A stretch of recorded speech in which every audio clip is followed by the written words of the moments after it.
అందరికీ నమస్కారం.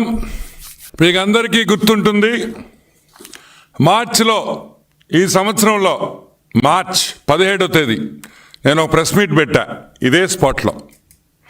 ఆ ప్రెస్ మీట్లో నేను క్లియర్గా కాకినాడ డీప్ సీ పోర్ట్ గురించి, కాకినాడ సెజ్ గురించి ఆ రోజు వచ్చిన వార్త, ఆ రోజు ఆ ప్రెస్ మీట్ వార్త, పేపర్లో వచ్చిన వార్త క్లియర్గా ఆ రోజే తెలుగుదేశం పార్టీ చెప్పింది. ఏమని చెప్పింది? జగన్మోహన్ రెడ్డి దొంగతనం చేశాడు, జేబు దొంగ అని క్లియర్గా మేము చెప్పాం. పారిశ్రామికవేత్తలు ఆంధ్ర రాష్ట్రంలో ఎక్కడైనా సరే డబ్బు సంపాదించే కంపెనీలన్నీ జగన్మోహన్ రెడ్డికి వాటా కావాలని, ఆ కంపెనీలు జగన్మోహన్ రెడ్డి ఖాతాలోకి వెళ్ళాలని ఆ రోజే మేము చెప్పాం.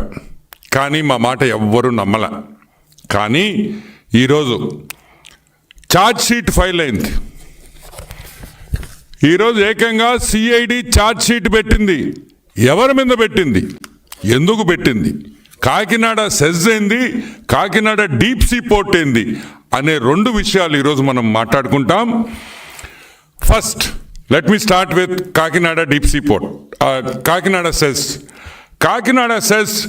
8,320 ఎకరాలు. ఎంత? 8,320 ఎకరాలు కాకినాడ సెజ్ విస్తరణ. పెద్ద ఏరియా. వన్ ఆఫ్ ది, నాకు తెలిసి శ్రీ సిటీ తర్వాత కాకినాడ సెజ్ చాలా పెద్దది ఆంధ్ర రాష్ట్రంలో. ఈ సెజ్ మీద జగన్మోహన్ రెడ్డి కళ్ళు పడ్డాయి. ఎందుకంటే ధనవంతుడు, ఎంత ధనం ఉందని ఆ రోజుల్లో ఆవులు ఎంత ఉన్నాయంటే పెద్ద రెడ్డో లేకపోతే పెద్ద మనిషో ధనవంతుడో అని చెప్పేవాళ్ళు.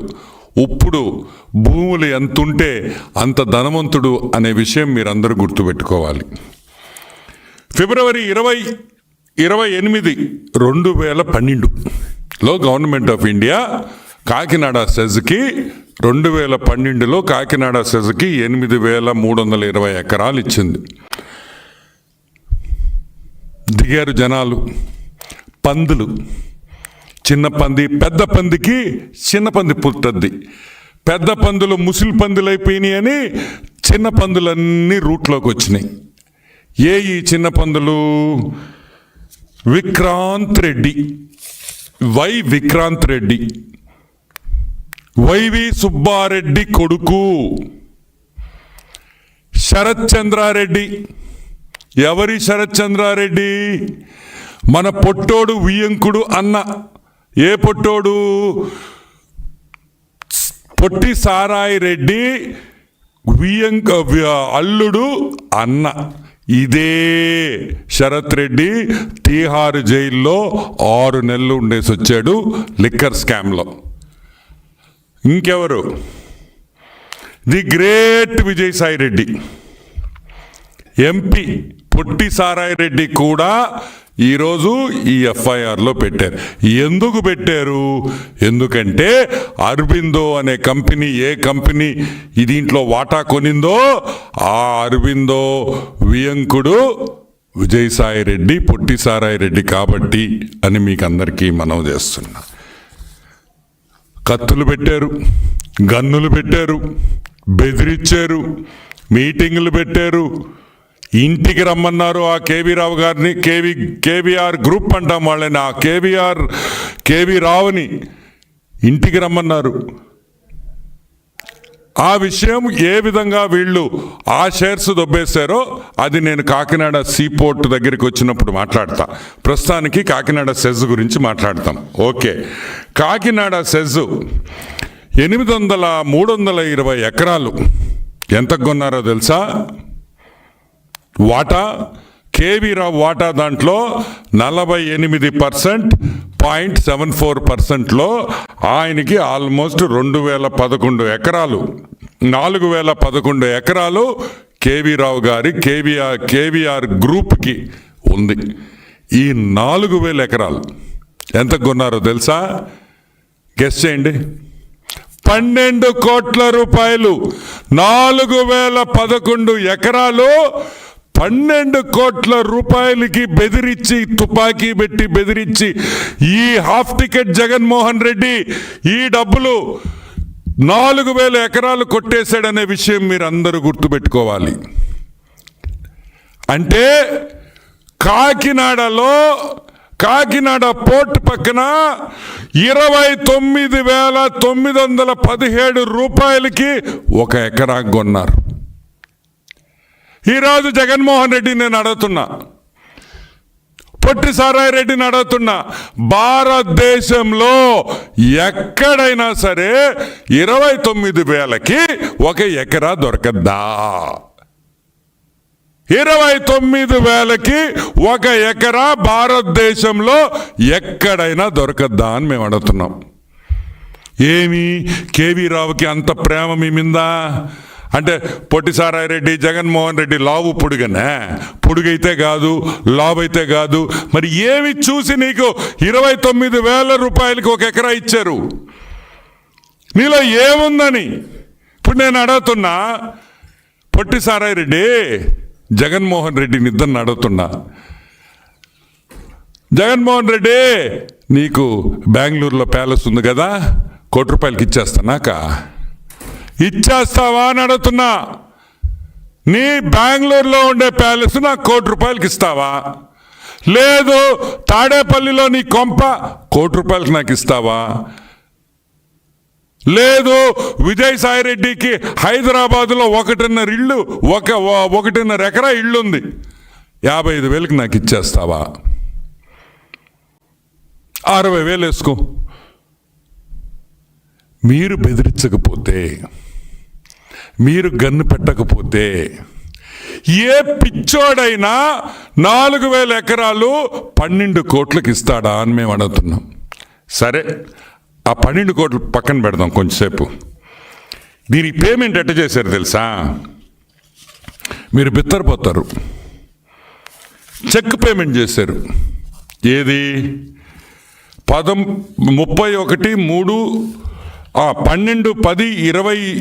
2020లో అగ్రిమెంట్ చేసుకొని 31/3/2021 అంటే 6 నెలల తర్వాత చెక్ పేమెంట్ ఇస్తారా 12 కోట్లకి? ఏందయ్యా ఈ ఆశ్చర్యం అని అడుగుతున్నాం. అసలు ఏమి జరుగుతుంది? 12 కోట్లు 4,000 ఎకరాలు తీసుకోవడం ఏంది? 12 కోట్లు డబ్బులు చెక్ పేమెంట్ ఇవ్వడం ఏంది? ఆ చెక్ జూన్లో వేసుకోమని మార్చి డేట్ వేసి జూన్లో పేమెంట్ చేయడం ఏంది? 6 నెలలు అంటే మీరు అగ్రిమెంట్ చేసుకొని 4,011 ఎకరాలు 12 కోట్ల రూపాయలకి అగ్రిమెంట్ చేసుకొని మీరు 6 నెలల తర్వాత చెక్ క్లియర్ చేసిస్తారా 12 కోట్లకి? ఈరోజు మేము అడుగుతున్నాం, ఇది దోపిడీ కాదా అని మేము అడుగుతున్నాం. చెప్పండి. ఈరోజు సాక్షి పేపర్లో ఇష్టం వచ్చినట్టు రాస్తున్నారు కదా, మీ ఆస్తులు ఇస్తారా మాకు? 6 నెలలు చెక్ వేసి ఇస్తే మీ ఆస్తి మాకు రాసి ఇచ్చేస్తారా? ఎక్కడ న్యాయం అని అడుగుతున్నాం. అంటే ఏదైనా కంపెనీ డబ్బులు సంపాదిస్తుందంటే ఆ కంపెనీని కైవల్సం చేసుకోవాలి. ఆ కంపెనీ కైవల్సం చేసుకోవాలంటే బెదిరించాలి, ఇంటికి పిలిపించాలి, వాడు చెప్పినట్టు వినండి. విక్రాంత్ రెడ్డి ఏం చెప్తే నేను చెప్పినట్టే అని జగన్మోహన్ రెడ్డి విక్రాంత్ రెడ్డి ముందర కేవీ రావుకి చెప్పింది వాస్తవం కాదా అని మేము అడుగుతున్నాం. ఇంకొక విషయం, రోహిత్ చతుర్వేది అనే వ్యక్తి, హీఈస్ ఎ కన్సల్టెంట్. ఈ రోహిత్ చతుర్వేది అనే కన్సల్టెంట్ ఐఐఎంలో చదివాడు. ఆయన profile, Rohit Chaturvedi profile almost 25 పేజీలు ఉంది. ఇది కూడా నేను ప్రెస్కి పంపిస్తాను. ఈ రోహిత్ చతుర్వేది అనే వ్యక్తి ఒక కన్సల్టెంటు, ఐఐఎం బెంగళూరులో చదువుకున్నాడు, క్రిసల్లో పనిచేశాడు, కేపీఎంజీలో కన్సల్టెంట్గా పనిచేశాడు, ఎస్ఆర్ పోర్ట్స్లో పనిచేశాడు, Egypt, Tamil Nadu, Kandla port, Tanzania, IRCTC, వీళ్ళ World Bank, Namibia, Asian Development Bank, Visakhapatnam port. ఈయన కాకినాడ సెజ్ గురించి ఒక రిపోర్ట్ ఇచ్చాడు. ఇంత రినౌండ్ ప్లేయర్ కన్సల్టెంట్ ఒక రిపోర్ట్ ఇచ్చాడు. ఏమని ఇచ్చాడు రిపోర్టు? ఏమనిచ్చాడంటే మొత్తం కాకినాడ సెస్ గురించి మొత్తం రాస్తూ ఆయన ఇచ్చిన వాల్యుయేషన్ తీస్తే మీ కళ్ళు జిరియలంటాయి మనకి. 8,230.48 ఎకరాలు, ఒక్కొక్క ఎకరా రేటు 50,24,000 రూపాయలు. ఆయన ఇచ్చిన వాల్యుయేషన్ రిపోర్ట్ రాజీవ్ చతుర్వేది అనే కన్సల్టెంట్ ఇచ్చిన వాల్యుయేషన్ వచ్చి 50 లక్షల రూపాయలు ఒక ఎకరాకి ఇచ్చాడు. అంటే 4,000 ఎకరాలకి మీరే క్యాలిక్యులేట్ చేసుకోండి ఎంత అవుతుందో. 4,135 కోట్ల రూపాయలు. అంటే కేవీ రావు షేర్కి 2,000 కోట్ల రూపాయలు వాల్యుయేషన్ వేశారు ఈ 4,000 ఎకరాలకి. అంటే 2,000 కోట్ల 2,000 ఎకరాలకి 12 కోట్లు ఇస్తారా 2,000 కోట్లకు గాను? ఈరోజు నేను అడుగుతున్నా, ఇది న్యాయమా ధర్మమా అని అడుగుతున్నాం. ఇది బెదిరించడం కాదా? ఇది గన్ను పెట్టుకొని లాక్కోవడం కాదా? ఏమంటారు? 2,000 కోట్ల ఎస్టిమేషన్ వేసిన 2,000 ఎకరాలకి మీరు ఎంత తీసుకుంటారు? 12 కోట్లకు తీసుకుంటారా? 2,000 కోట్లు ఎక్కడా, 12 కోట్లు ఎక్కడా అని మేము అడుగుతున్నాం. ఇది బెదిరించడం కాకపోతే ఏంది అని అడుగుతున్నాం. సరే, దీనికైనా పేమెంటు ఆ 12 కోట్లు దాని అమ్మబడరే రే. 2,000 కోట్ల భూమి 12 కోట్లకి దొబ్బేశారు కదా. పేమెంట్ ఇలేరు రే, పేమెంట్ ఇర్రే. అది కూడా స్పాట్లా 6 నెలల తర్వాత ఇస్తారా? 2,000 కోట్ల రూపాయల భూములు 12 కోట్లకి తినేసి 12 కోట్ల రూపాయలకు చెక్ ఇచ్చి ఆ చెక్కు 6 నెలల తర్వాత బ్యాంకులో వేయమంటే అప్పుడు క్యాష్ అవుతుందా? ఏమంటారు? ఇది దోపిడీ అంటారా, దొంగతనం అంటారా, 429 అంటారా, ఏమనాలి? ఇది జగన్మోహన్ రెడ్డి హస్తంతో కాదా జరిగింది? జగన్మోహన్ రెడ్డి హస్తం లేదా? లేకపోతే ఎవడైనా పిచ్చిన కొడుకు ఈ ప్రపంచంలో 2,000 కోట్ల రూపాయలు ఆస్తిని 12 కోట్లకి ఇస్తాడా? ఏమైనా అర్థం ఉందా అని మేము అడుగుతున్నాం. సరే, సో ఇక్కడ 1,900 కోట్ల ప్రాఫిట్ వచ్చేసింది. సరే, కాకినాడ సీపోర్ట్కి వస్తాం. కాకినాడ సీపోర్ట్ ఎఫ్ఐఆర్ ఫైల్ అయిన తర్వాత ఈ 4 బ్రోకర్లు ఎవరు? వైవి సుబ్బారెడ్డి కొడుకు, పెద్ద బ్రోకర్ జగన్మోహన్ రెడ్డి, చిన్న broker Sarath Chandrareddy, medium size broker మన పొట్టి సారాయి రెడ్డి. ఆదాన్ డిస్టిలరీస్ గురించి మీకు బాగా గుర్తుంది కదా. మనం ఎన్నోసార్లు ఆదాన్ డిస్టిలరీస్ గురించి మాట్లాడుకున్నాం. దొంగ సారా వ్యాపారం చేసి మనం వాళ్ళ డైరెక్టర్ లెవెల్లో కూడా, అది కూడా అరబిందో కంపెనీదే. ఆ శరత్ రెడ్డే, ఆ అరబిందో శరత్ రెడ్డే ఈ శరత్ రెడ్డి. వీళ్ళు ఏం చేశారంటే కాకినాడ డీప్ సీ పోర్ట్ అనే కేవీ రావు గారి డీప్ సీ పోర్ట్, అది ఒక పోర్ట్ కాదు, 2 పోర్ట్లు. మీరందరూ కాకినాడ సీ పోర్ట్ ఒకటే అంటున్నారు. కాకినాడ సీ పోర్ట్ ఒకటి, కళింగ ఇంటర్నేషనల్ పోర్ట్ ఒకటి. దాంట్లో కూడా వీళ్ళకి షేర్స్ ఉన్నాయి. ఈరోజు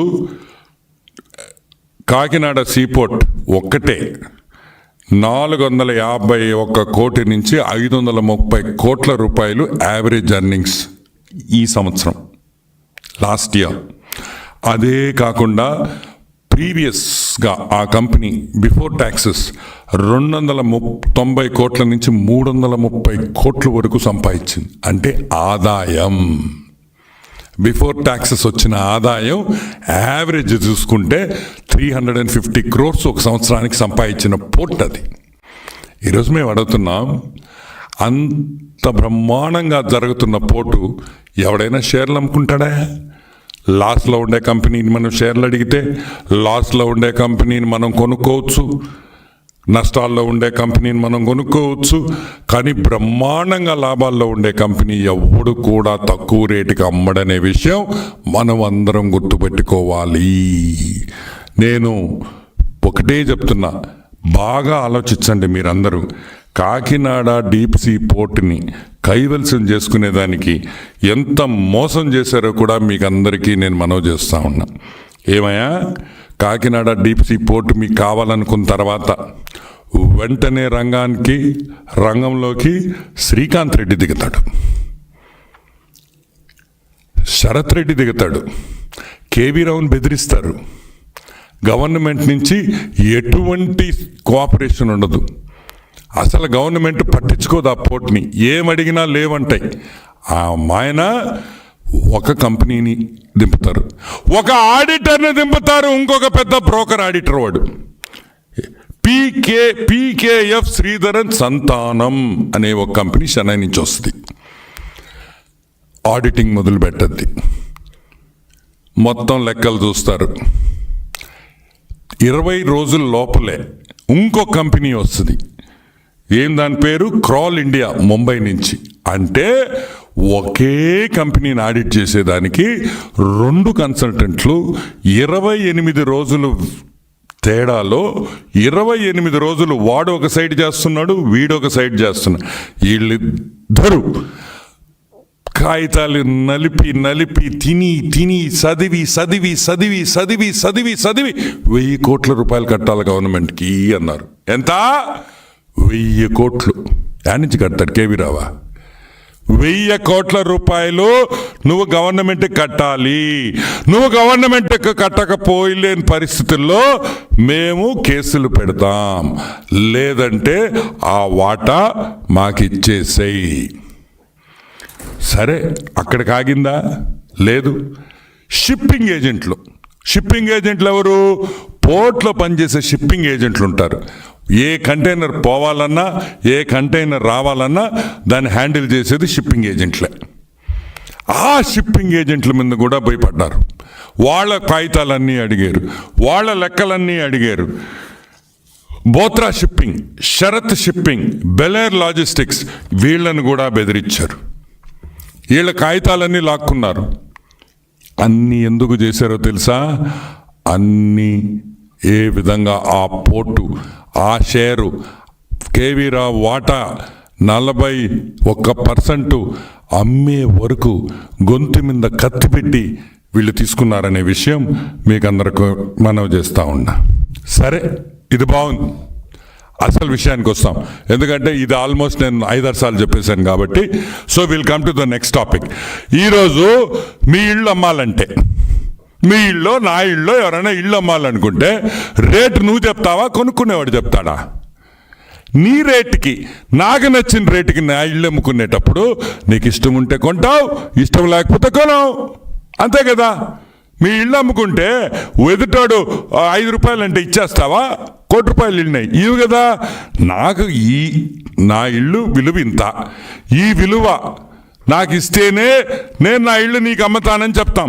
ఈరోజు నేను చెప్తున్నాను, కాకినాడ డీప్ సీ పోర్ట్లో 41% అమ్మేదానికి అరబిందో వాడు మనోహర్ చౌదరి అసోసియేట్స్ అని ఒక కంపెనీకి ఇస్తాడు. అంటే వాడు ఏ రేటు చెప్తే అదే, ఈడే వాడికి డబ్బులు ఇస్తాడు, ఈడే వాడిని కన్సల్టెంట్గా పెడతాడు. అరబిందో గాడు, వాడు శరత్ గాడు, వాడే రేటు చెప్తాడు, ఈ రేటుకి అయితే మీరు తీసుకోవచ్చు అని. సరే, ఎంత? 494 కోట్ల రూపాయలకి షేర్లు. ఒక్కొక్క టోటల్ షేర్స్ 41% షేర్స్ వచ్చి 494 crores వీళ్ళు ఫిక్స్ చేశారు. కేవీ రావు నా వల్ల కాదు, ఇది చాలా తక్కువ అన్నాడు. ఇస్తావా పోర్టు మూస్తావా అనే విషయం మీరందరూ గుర్తుపెట్టుకోవాలి. కత్తి గొంతు మీద పెట్టి 494 కోట్లకి ఒక రన్నింగ్ పోర్టు, ప్రాఫిట్లో ఉండే పోర్టు, విపరీతమైన లాభాల్లో ఉండే పోర్టుని కత్తి పెట్టి తీసుకుంది వాస్తవమా కాదా అని నేను అడుగుతున్నా. ఈరోజు నేను అడుగుతున్నా, మీకు మీ వాల్యుయేషన్, అసలు వాల్యుయేషన్ కూడా చూపిస్తాను నేను.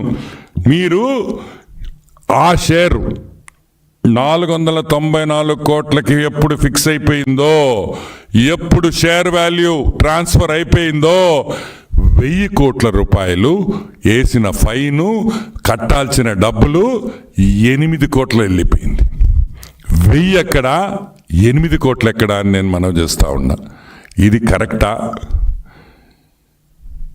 అప్పటికి ఈ శ్రీకాంతం వీళ్ళందరూ ఎవరు, పీకేఎఫ్, శ్రీధరన్, సనాతనం ఎలా ఒప్పుకున్నారు అని మేము అడుగుతున్నాం కన్సల్టెంట్ని.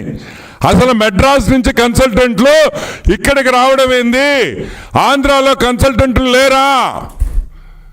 ఏపీ గవర్నమెంట్ ఇండియాలో ఆంధ్ర రాష్ట్రంలో చార్టర్డ్ అకౌంటెంట్స్ ఉన్నారా లేదా అని మేము ప్రశ్నిస్తున్నాం. అంతే గవర్నమెంట్ డిపార్ట్మెంట్ చేయొచ్చు కదా, ఎందుకు చేయించలా? ఏం గవర్నమెంట్ మన ఫైనాన్స్ డిపార్ట్మెంట్లో ఆడిటర్లు లేరా? ఫైనాన్స్ డిపార్ట్మెంట్లో పనిచేసే ఆడిటర్లు ఉన్నారా లేరా? ఉన్నప్పుడు నువ్వు ఎందుకు చెన్నై నుంచి తీసుకొని రావాల్సి వచ్చింది? ఎందుకంటే విజయసాయి రెడ్డి చెన్నైలోనే అతను ఒక చార్టర్డ్ అకౌంటెంట్గా, పనికి మాలిన చార్టర్డ్ అకౌంటెంట్గా అక్కడ ఉండేవాడని కూడా నేను మనవి చేస్తా ఉన్నా. ఈరోజు మీరు చెన్నై నుంచి చార్టర్డ్ అకౌంటెంట్లు తీసుకొని వస్తారు, ముంబై నుంచి తీసుకొని వస్తారు, కానీ ఆంధ్ర వాళ్ళని మాత్రం తీసుకురారనే విషయం మీరందరూ గుర్తుపెట్టుకోవాలి. ఈరోజు అదే రాజీవ్ చతుర్వేది, అదే కన్సల్టెంట్ రోహిత్ చతుర్వేది, ఆయన కాకినాడ డీప్ సీ పోర్ట్ మీద ఒక వాల్యుయేషన్ వేశాడు. దీంట్లో ఫాస్ట్గా చెప్పేస్తాను, ఎందుకంటే ఇది టెక్నికల్, మీకు అంత నచ్చకపోవచ్చు. డిస్కౌంటెడ్ క్యాష్ ఫ్లో అనే ఒక system, comparable market multiple approach అనే 2 విధానాలుగా జనరల్గా ఒక ఫర్మ్ వాల్యుయేషన్ చేస్తాం. ఎనీబడి ఎవరైనా ఒక కంపెనీ కొనాలంటే ఈ 2 విధానాల్లో వాల్యుయేషన్ చేస్తాం. వాళ్ళు ఇచ్చిన వాల్యుయేషను, యావరేజ్ వాల్యుయేషన్ 6,123 crores ఆ కంపెనీ వాల్యుయేషన్. యావరేజ్ 6,048 crores రెండో వాల్యుయేషన్. అంటే కేవీ రావు KSPL 40% 41% స్టేక్ వచ్చి 2,689 కోట్ల రూపాయలు, 2,689 కోట్ల రూపాయలు షేర్ని మీరు 400కి దొబ్బేస్తారా? 494 కోట్లకు తీసుకుంటారా? 2,689 కోట్ల షేర్ని. ఈరోజు నేను అడుగుతున్నా, సరే అది కూడా ఒప్పుకుంటా, కేవీరావు పిచ్చోడు కాబట్టి, కేవీరావు విషయం తెలియదు కాబట్టి, కేవీరావు అమాయకుడు అనుకో మీరు చెప్పే వాదనలో. సింపుల్ పాయింట్, ఈరోజు ఆ మీరు పెట్టిన 496 కోట్లలో ఆల్రెడీ లాస్ట్ ఇయరే మీకు 380 కోట్లు వెనక్కి వచ్చేసింది కాకినాడ డీప్ సీ పోర్ట్ నుంచి. డివిడెండ్ అయితే ఏమి, ఐసీడీలు అయితే ఏమి, బెదిరించి ఐసీడీలో అరబిందో కంపెనీ తీసుకుందనే విషయం మీరు అందరు గుర్తుపెట్టుకోవాలి. అవసరమైతే ఆ ఐసీడీలు ఏ ఇచ్చారు, ఎంతెంత అరబిందోకి ఇచ్చారనే విషయం కూడా మేము బయట పెడతాం. 380 కోట్లకి లాస్ట్ ఇయర్ మీరు పెట్టిన 494 కోట్లకి ఆల్రెడీ మీకు ఇంకొక 100 కోట్లు వచ్చేస్తే మీ డబ్బులు మీకు వచ్చేసినట్టు. అది కాకుండా కూడా ఐసీడీ డిపాజిట్లు మీరు కాకినాడ డీప్ సీ పోర్ట్లో ఆ కంపెనీ నుంచి మీరు ఐసీడీలు తీసుకున్నారనే విషయం బాగా గుర్తుపెట్టుకోవాలని కూడా నేను మనవి చేస్తా ఉన్నా. ఈరోజు మేము ఒకటే అడుగుతున్నాం, అసలు ఈ ఎఫ్ఐఆర్లో A1గా ఉండాల్సింది ఎవరు? విక్రాంత్ రెడ్డి కాదు, YS Jaganmohan Reddy half ticket. ఈరోజు A1గా ఉండాల్సింది.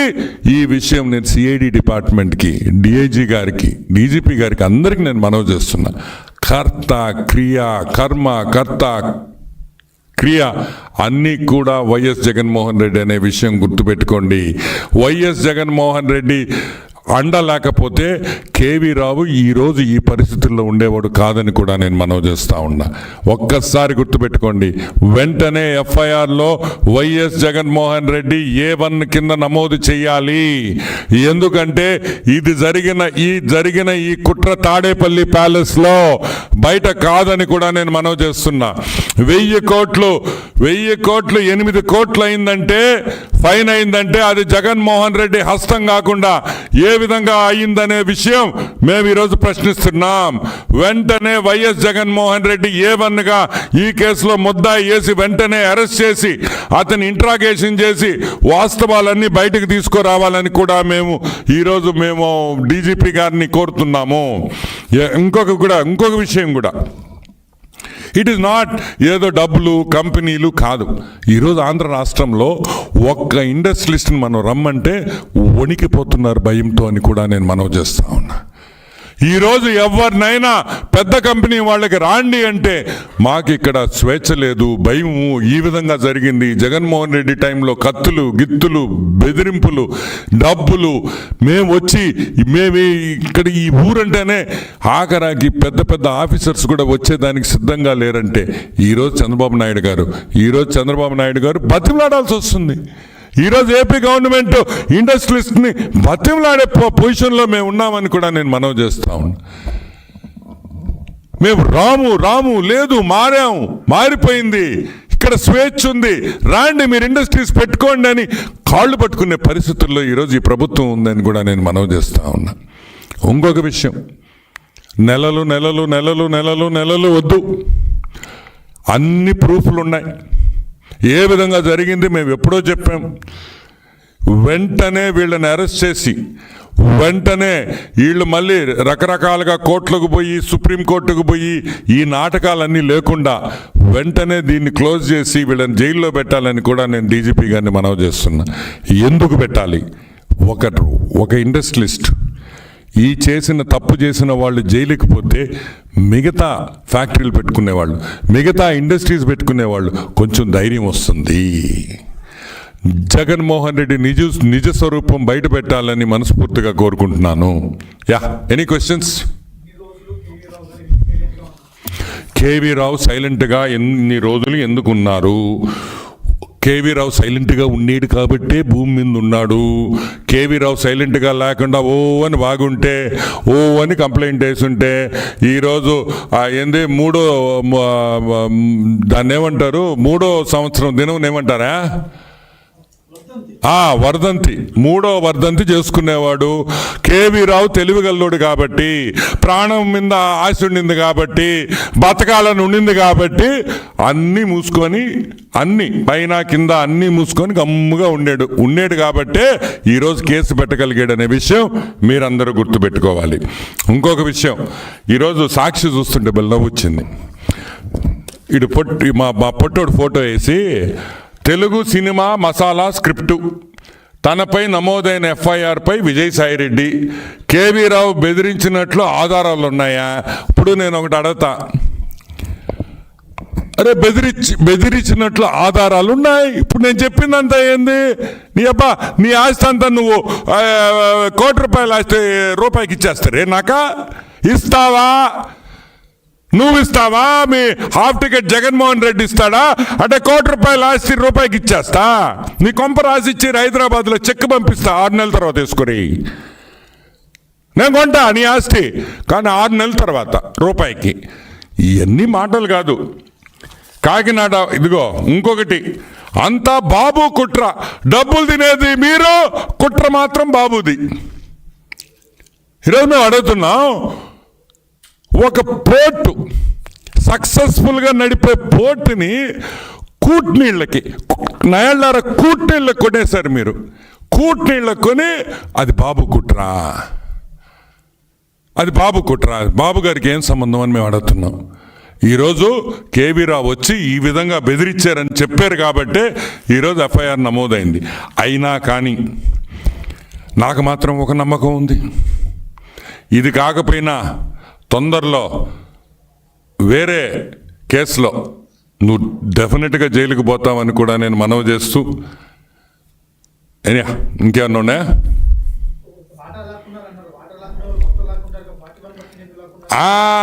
కేవీ రావు అదృష్ట వాటా. Okay, I just repeat the question, మీకు వినిపించిందా లేదో. వాటా లాక్కునే వాళ్ళు 41% లాక్కుంటారు. 41% ఎందుకు లాక్కుంటారు? 51% లాక్కుంటారు కదా అంటారు మన జర్నలిస్ట్ సోదరులు. ఈరోజు మేము అడుగుతున్నాం, కేవీ రావు అదృష్టవంతుడు. ఆ కేవీ రావుని ఆ వెంకటేశ్వర స్వామి కరుణించాడు. ఆ 48% ఎక్కడుందో తెలుసా? ఇక్కడ లేదు.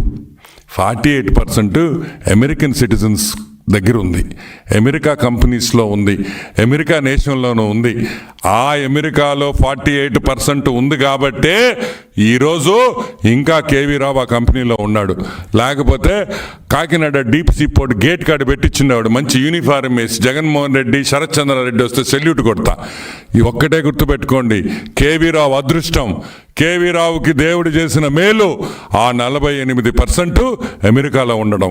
అది అమెరికాలో ఉంది కాబట్టి, వాళ్ళ మీద గన్ను పెట్టలేం కాబట్టి, వాళ్ళ కత్తితో బెదిరించలేము కాబట్టి ఈరోజు ఆ షేర్ని కాపాడుకోగలిగాడు కేవీ రావు. అతని అదృష్టం అని కూడా నేను మనవి చేస్తా ఉన్నా.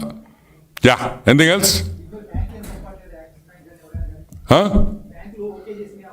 యా, మర్చిపోయినా. Yeah, that's so true. Okay, ఇప్పుడు ఈ షేర్ ట్రాన్స్ఫర్ జరిగేటప్పుడు వాస్తవంగా చాలా అబ్జెక్షన్స్ వచ్చినాయి. ఏమైనా అబ్జెక్షన్స్ వచ్చినాయి? అసలు ఈ షేర్ ట్రాన్స్ఫర్ తప్పు, ఈ షేర్ ట్రాన్స్ఫర్కి అసలు ఇదే లేదు, పెట్టేదానికి లేదు, చేసేదానికి లేదని మేమనలా. అది చెప్పింది యాక్సిస్ బ్యాంకు. యాక్సిస్ బ్యాంకు ఒక లెటర్ రాసింది. ఎక్కడో పెట్టాను. యాక్సిస్ బ్యాంక్ ఒక లెటర్ రాసింది, ఇదిగోండి. ఏమని రాసింది? Please note, a letter dated April 25, 2021. Please note that Axis Bank has not accorded approval for the same share transfer. However, it seems that the company has effected the change in shareholding without Axis Bank approval. The purported transaction is material and a serious breach of sanctioned terms and qualifies as an incidence of early warning signal, EWS. Axis Bank ఒక EWS issue చేసింది, early warning. ఎవరికి? KSPLకి. ఈ share holding మేము ఒప్పుకోం, ఈ share holding తప్పు, ఇది చేసేదానికి లేదు, ఇది చట్ట విరుద్ధం అని యాక్సిస్ బ్యాంక్ ఒక లెటర్ ఇచ్చింది. అయినా కూడా లెక్క చేయకుండా ఈరోజు అన్ని షేర్ ట్రాన్స్ఫర్లు జరిగిపోయినాయి. కాబట్టి వెంటనే దీని మీద చర్యలు ఉండాలి.